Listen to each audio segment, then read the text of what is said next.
Dr. B.R. Ambedkar Summary in English. This lesson is an extract from the message that Sri R. Venkataraman, former President of India, wrote for the book Ambedkar's The Man and His Message, a commemorative volume. Ambedkar was a voracious reader. What is remarkable is that he bought books by sacrificing other needs.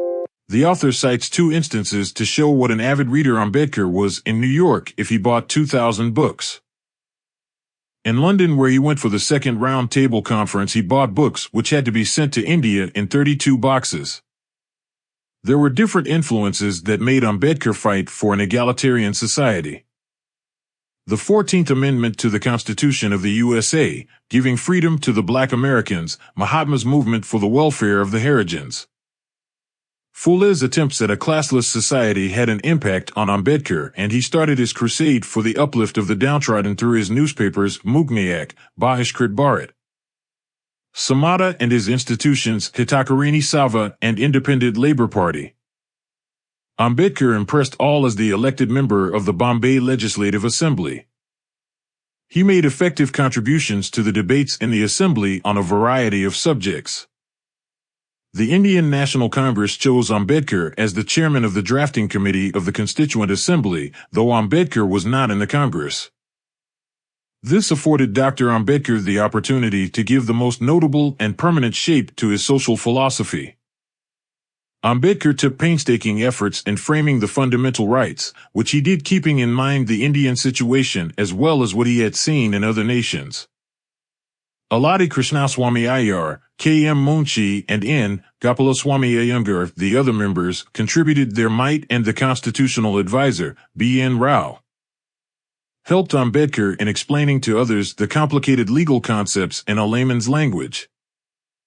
While framing the Constitution, Ambedkar recognized the mutuality among the legislature, the executive, and the judiciary without overlooking the importance of citizens. In recognition of Ambedkar's legal expertise and vision of social justice, Nehru chose Ambedkar as the first law minister of independent India. The author writes that it was a great feat for a man born to a Mahar family to be considered the modern Manu.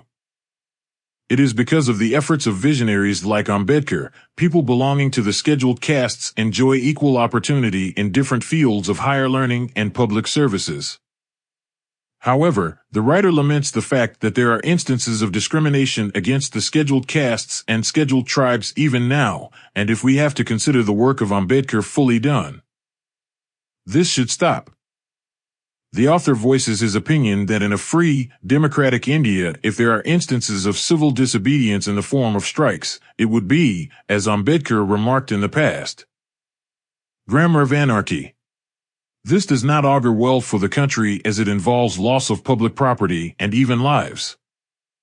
Despite many philosophers and thinkers like the Buddha and the Tamil poetess Awai questioning the divisive forces in society, caste system has remained deep-seated in India. Summarizing the contributions of Gandhi and Ambedkar in breaking down the caste barriers even as the British had divided Indians. The author says that if the Mahatma impressed upon the higher caste the idea that they had to be noble towards the lower caste, Babasaheb spurred these so-called lower caste people to fight for their rights. Thus, between the two of them, the circle was complete in bringing about a revolution. Paying tribute to Ambedkar on his death, Nehru referred to him as the symbol of revolt. Nehru was of the opinion that despite differences of opinion among political leaders about Ambedkar's ideology, what all had to reckon with was Ambedkar's persistence and perseverance in making people fight for their rights.